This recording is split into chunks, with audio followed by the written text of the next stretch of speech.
साम्राज्य न्यूज, सामान्यांचा असामान्य आवाज।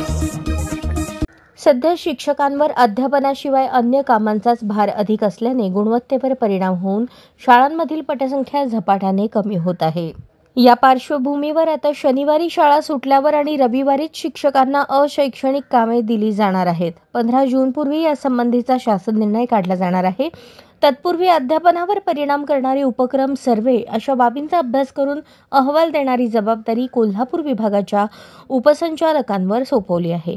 लोकसभा, विधानसभेसह स्थानिक स्वराज्य संस्थांच्या निवडणुकीवेळी शिक्षकांना नेमले जाते। तत्पूर्वी प्रत्येक निवडणुकीवेळी घरोघरी जाऊन मतदार यादीनुसार मतदारांचा सर्व्हे करण्याची जबाबदारी देखील शिक्षकांवरच सोपवली जाते। त्यात 15 ते 20 दिवस जातात।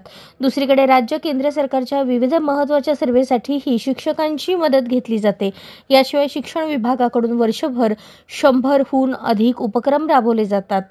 या सर्व उपक्रमांची माहिती जिओ टॅगिंगसह व्हिडिओ, फोटोसह ऑनलाईन भरण्यास सांगितले जाते। त्यासाठी 4 ते 8 दिवसांचीच मुदत दिली जाते।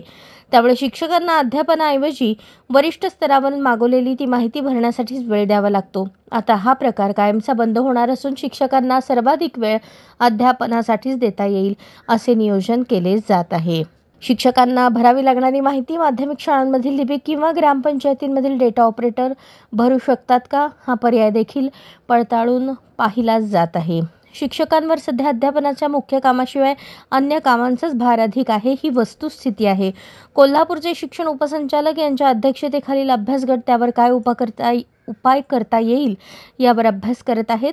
शिक्षकांना यापुढे शनिवारी दुपारनंतर आणि रविवारीच अशैक्षणिक आणि शैक्षणिक उपक्रमासंदर्भातील माहिती भरण्याची कामे दिली जातील।